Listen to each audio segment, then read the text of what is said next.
ಇವತ್ತು ನಾವು ಕಡಿ ಪತ್ತಾ ಪನ್ನೀರ್ ಅಂತೇಳಿ ಇದೀಗ ಒಂದು ಟ್ರೆಂಡಿಂಗಲ್ಲಿರುವ ಅಥವಾ ಫೇಮಸ್ ಆದಂತಹ ಒಂದು ಪನ್ನೀರ್ನ ಡಿಶ್ ಇದು. ಇದನ್ನು ಕರಿಬೇವು ಉಪಯೋಗಿಸಿ ಮಾಡ್ತಾರೆ. ಕಡಿ ಪತ್ತಾ ಅಂದರೆ ಹಿಂದಿಯಲ್ಲಿ ಹೇಳ್ತಾರೆ, ಕನ್ನಡದಲ್ಲಿ ಕರಿಬೇವು ಅಂತೇಳಿ. ನಾವು ಕರಿಬೇವಿನ ಪನ್ನೀರ್ ಅಂತೇಳಿ ಹೇಳುವ. ಹಾಯ್, ನಾನು ಆಶಾ ಚಂದ್ರ ಭಟ್. ಆಶಾ ಸ್ಥಳಭಾಗಕ್ಕೆ ನಿಮಗೆಲ್ಲರಿಗೂ ಸ್ವಾಗತ. ಇದು ತುಂಬ ಹೆಲ್ದಿಯಾದ, ಕರಿಬೇವು ಕೂಡ ತುಂಬ ಹೆಲ್ದಿಯಾದ ಒಂದು ಸೊಪ್ಪು. ಹಾಗೆಯೇ ಪನ್ನೀರ್ ಕೂಡ ಪ್ರೋಟೀನ್ ರಿಚ್. ಅದನ್ನೀಗ ಹೇಗೆ ಮಾಡೋದು ಅಂತ ಹೇಳೋದನ್ನು ನೋಡುವ. ಈಗ ಮೊದಲಿಗೆ ನಾನೊಂದು ಸ್ವಲ್ಪ ಕರಿಬೇವನ್ನು ಫ್ರೆಶ್ ಆಗಿ ಗಿಡದಿಂದ ಕೊಯ್ದುಕೊಂಡು ಬರ್ತಾ ಇದ್ದೇನೆ. ಇದು ದೊಡ್ಡ ದೊಡ್ಡ ಎಲೆ ಇದೆ, ಅದರಿಂದ ಇದೊಂದು 7-8 ದಂಡು ಇದ್ದರೆ ಸಾಕು. ಸಣ್ಣ ಸಣ್ಣ ಎಲೆ ಆದರೆ ಒಂದು 10ರಿಂದ 15 ದಂಡು ಹಾಕಿಕೊಳ್ಬೋದು. ಇದು ನೋಡಿ ಎಷ್ಟು ದೊಡ್ಡದಿದೆ ಅಂತೇಳಿ. ಅದರಿಂದ ಹಾಳಾಗಿರೋದು ಅಥವಾ ಬಲೆ ಇರುವಂತಹದ್ದು, ಹುಳ ಇರುವಂತಹದ್ದೆಲ್ಲ ಕ್ಲೀನ್ ಮಾಡಿಕೊಂಡು ಚೆನ್ನಾಗಿ ತೊಳೆದು ಇಟ್ಕೊಳ್ಬೇಕು. ನಾನು ಅರ್ಧ kg ಪನ್ನೀರನ್ನು ಉಪಯೋಗಿಸ್ಕೊಳ್ತಾ ಇದ್ದೇನೆ. ಒಂದು 4-5 ಜನ ತಿನ್ನುವಷ್ಟು ಆಗ್ತದೆ ಅರ್ಧ kg ಪನ್ನೀರಲ್ಲಿ. ಅಂದರೆ ಇದೊಂದು ಸ್ಟಾರ್ಟರ್ ಇದು. ಇದಕ್ಕೆ ಮಸಾಲೆಗೆ ಮೊದಲಿಗೆ ಒಂದು ಬಾಣಲೆ ಇಟ್ಕೊಂಡಿದ್ದೇನೆ. ಇದಕ್ಕೆ ನಿಮಗೆ ಖಾರಕ್ಕೆ ಎಷ್ಟು ಬೇಕೋ ಅಷ್ಟು ಮೆಣಸು, ನಾನು 4 ಮೆಣಸು ಹಾಕ್ಕೊಂಡಿದ್ದೇನೆ.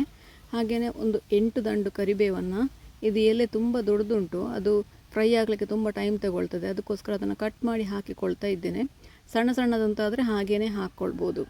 ಕರಿಬೇವಲ್ಲಿ ಬೇರೆ ಬೇರೆ ಥರದ್ದಿರ್ತದೆ, ಕೆಂಪು ಎಲೆಯದ್ದು, ಹಸಿರು ಎಲೆಯದ್ದು. ಕೆಂಪು ಎಲೆ ಇದ್ದರೆ ಅದು ತುಂಬ ಪರಿಮಳ ಆಗಿ ರುಚಿ ಇರ್ತದೆ. ಹಸಿರು ಎಲೆ ಕೂಡ ಹಾಗೆ, ಸಣ್ಣ ಎಲೆಯದ್ದು, ದೊಡ್ಡ ಎಲೆಯದ್ದು, ತುಂಬ ವೆರೈಟಿ ಕರಿಬೇವುಗಳಿರ್ತವೆ. ನನ್ನ ಹತ್ರ ಇವತ್ತು ಇರುವಂತಹದ್ದು ಸ್ವಲ್ಪ ದೊಡ್ಡ ಎಲೆಯದ್ದು, ಹಾಗೆ ಅದನ್ನು ಸಣ್ಣ ಸಣ್ಣದಾಗಿ ಚೂರು ಮಾಡಿ ಹಾಕಿಕೊಳ್ತಾ ಇದ್ದೇನೆ.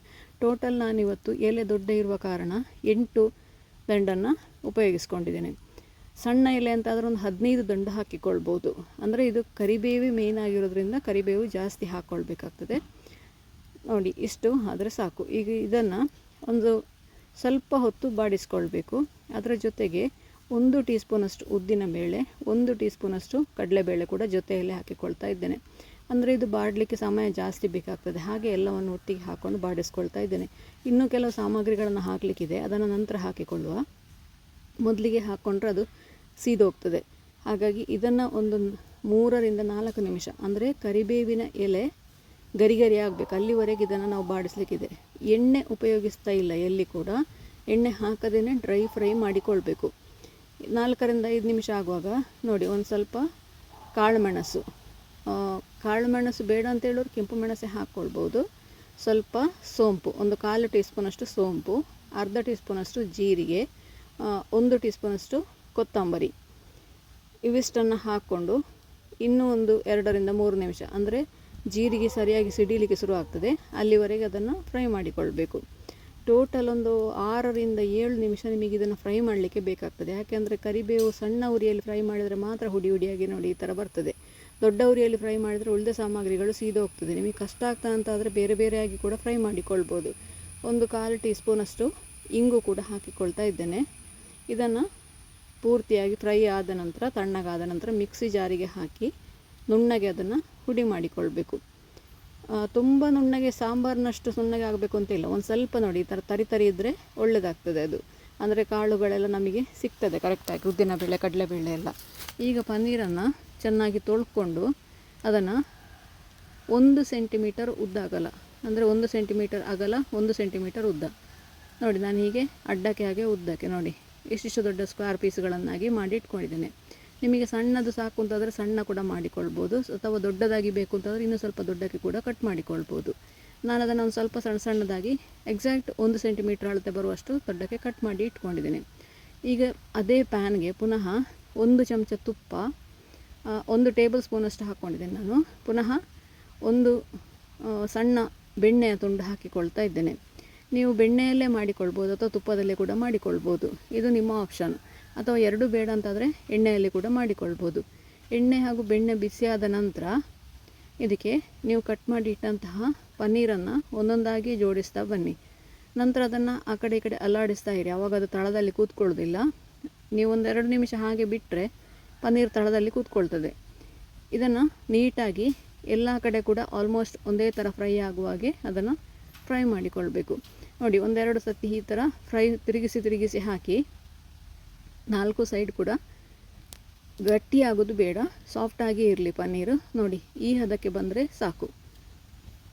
ಈಗ ನಮ್ಮ ಪನ್ನೀರ್ ರೆಡಿ ಆಯಿತು. ಇದಕ್ಕೀಗ ನಾವು ಹುಡಿ ಮಾಡಿ ಇಟ್ಟಂತಹ ಹುಡಿ ನಿಮಗೆ ಎಷ್ಟು ಬೇಕು ಅಂತ ನೋಡಿಕೊಂಡು ಹಾಕಿ. ತುಂಬ ಸ್ಟ್ರಾಂಗಾಗಿ ಇಷ್ಟಪಡುವವರು ಪೂರ್ತಿ ಅಷ್ಟು ಮಸಾಲೆಯನ್ನು ಹಾಕ್ಕೊಳ್ಬೋದು. ಸ್ವಲ್ಪ ಲೈಟಾಗಿ ಇಷ್ಟಪಡುವವರು 1-2 ಸ್ಪೂನ್ ಅದರಿಂದ ಹಾಕಿಕೊಳ್ಬೋದು. ಆಮೇಲೆ ಉಳಿದನ್ನು ನೀವು ಚಟ್ನಿ ಪುಡಿಯಾಗಿ ಕೂಡ ಉಪಯೋಗಿಸ್ಕೊಳ್ಬೋದು. ಅದಕ್ಕೊಂಚೂರು ಉಪ್ಪು ಹಾಕಿ ಹುಡಿ ಮಾಡಿಕೊಂಡ್ರೆ ಚಟ್ನಿ ಪುಡಿಯಾಗಿ ಉಪಯೋಗಿಸ್ಕೊಳ್ಬೋದು. ಇಲ್ಲಿಗ ನಾವು ಉಪ್ಪು ಎಲ್ಲಿ ಕೂಡ ಹಾಕಲಿಲ್ಲ, ಮಸಾಲೆಗೂ ಹಾಕಲಿಲ್ಲ, ಪನ್ನೀರಿಗೂ ಹಾಕಲಿಲ್ಲ. ಹಾಗಾಗಿ ಉಪ್ಪು ಎಷ್ಟು ಬೇಕು ಅಷ್ಟು ಉಪ್ಪು ಹಾಕ್ಕೊಳ್ಳುವ. ನಾನು ಫಸ್ಟಿಗೆ ಹಾಕೊಂಡ ಮಸಾಲೆ ಒಂದು ಸ್ವಲ್ಪ ಕಡಿಮೆ ಆಯಿತು ಅಂತ ಅನ್ನಿಸ್ತು ನನಗೆ. ಹಾಗೆ ಮತ್ತೊಂದು ಸ್ಪೂನು ಮಸಾಲೆಯನ್ನು ಅದಕ್ಕೆ ಸೇರಿಸ್ಕೊಂಡೆ. ಇದನ್ನೀಗ ಒಮ್ಮೆ ಚೆನ್ನಾಗಿ ಮಿಕ್ಸ್ ಮಾಡಿಕೊಂಡ್ರೆ ನಮ್ಮ ರುಚಿಯಾದ ಕಡಿ ಪತ್ತಾ ಪನ್ನೀರ್ ಅಥವಾ ಕರಿಬೇವಿನ ಪನ್ನೀರ್ ರೆಡಿ ಆಯಿತು. ತುಂಬ ಟೇಸ್ಟಿಯಾಗಿತ್ತು ಸ್ನೇಹಿತರೆ. ಒಂದು ಸತಿ ಇದನ್ನು ನೀವು ಖಂಡಿತ ಟ್ರೈ ಮಾಡಿ ನೋಡಿ. ಹುಡಿ ಹಾಕಿದ ನಂತರ 1-2 ನಿಮಿಷದವರೆಗೆ ಅದನ್ನು ಚೆನ್ನಾಗಿ ಫ್ರೈ ಮಾಡಬೇಕಂದ್ರೆ ಮಸಾಲೆ ಎಲ್ಲ ಪನ್ನೀರಿಗೆ ಸರಿಯಾಗಿ ಎಳೆದುಕೊಳ್ತದೆ. ಆವಾಗ ತುಪ್ಪದಲ್ಲಿ ಫ್ರೈ ಮಾಡಿದ ಕಾರಣ ಒಳ್ಳೆ ರುಚಿಯಾಗಿ ಕೂಡ ಇರ್ತದೆ, ಆರೋಗ್ಯಕರವಾಗಿ ಕೂಡ ಇರ್ತದೆ. ನೋಡಿ, ನಮ್ಮ ರುಚಿಯಾದ ಕರಿಬೇವಿನ ಪನ್ನೀರ್ ರೆಡಿ ಆಯಿತು. ಇದನ್ನು ಸರ್ವಿಂಗ್ ಪ್ಲೇಟಿಗೆ ಹಾಕ್ಕೊಂಡು ಮೇಲಿಂದ ಪುನಃ ಒಂದು ಸ್ವಲ್ಪ ಫ್ರೆಶ್ ಆದ ಪುಡಿಯನ್ನು ಉಪಯೋಗಿಸಿಕೊಂಡ್ರೆ ಇನ್ನೂ ಟೇಸ್ಟಾಗಿರ್ತದೆ. ಇದು ನೀವು ಕೂಡ ಒಮ್ಮೆ ಖಂಡಿತ ಟ್ರೈ ಮಾಡಿ ನೋಡಿ. ಹೇಗಾಯಿತು ಅಂತೇಳಿ ಕಮೆಂಟ್ ಮೂಲಕ ನಮಗೆ ತಿಳಿಸಿ. ಲೈಕ್ ಕೊಟ್ಟು ಶೇರ್ ಮಾಡಿ. ನೀವಿನ್ನೂ ನಮ್ಮ ಚಾನಲನ್ನು ಸಬ್ಸ್ಕ್ರೈಬ್ ಮಾಡಿಕೊಳ್ಳಿಲ್ಲ, ಸಬ್ಸ್ಕ್ರೈಬ್ ಮಾಡಿಕೊಂಡು ಪಕ್ಕದಲ್ಲೇ ಇರುವ ಬೆಲ್ ಐಕಾನನ್ನು ಒತ್ತಿ ನಮ್ಮನ್ನು ಸಪೋರ್ಟ್ ಮಾಡಿ. ನಮ್ಮ ಇನ್ಸ್ಟಾ ಹಾಗೂ ಫೇಸ್ಬುಕ್ ಪೇಜನ್ನು ನೀವು ಫಾಲೋ ಮಾಡ್ತಿಲ್ಲ ಅಂದರೆ ಅದನ್ನು ಕೂಡ ಫಾಲೋ ಮಾಡಿ. ನಮ್ಮ ಮುಂದಿನ ವಿಡಿಯೋದಲ್ಲಿ ಇನ್ನೊಂದು ಹೊಸ ಅಡಿಗೆಯೊಂದಿಗೆ, ಇನ್ನೊಂದು ಹೊಸ ರೆಸಿಪಿಯೊಂದಿಗೆ ಪುನಃ ನಿಮ್ಮನ್ನು ಭೇಟಿಯಾಗ್ತೇನೆ. ಧನ್ಯವಾದಗಳು.